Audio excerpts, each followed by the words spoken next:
Solamente diferenciar ya la parte teórica, ya lo hemos visto, el músculo temporal. Este músculo temporal está cortado. ¿A dónde llega este músculo temporal? Llega a la apófisis coronoides.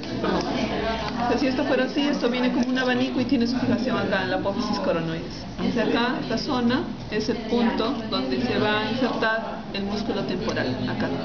¿Ya? Acá están viendo, este es el músculo macetero. ¿Ya?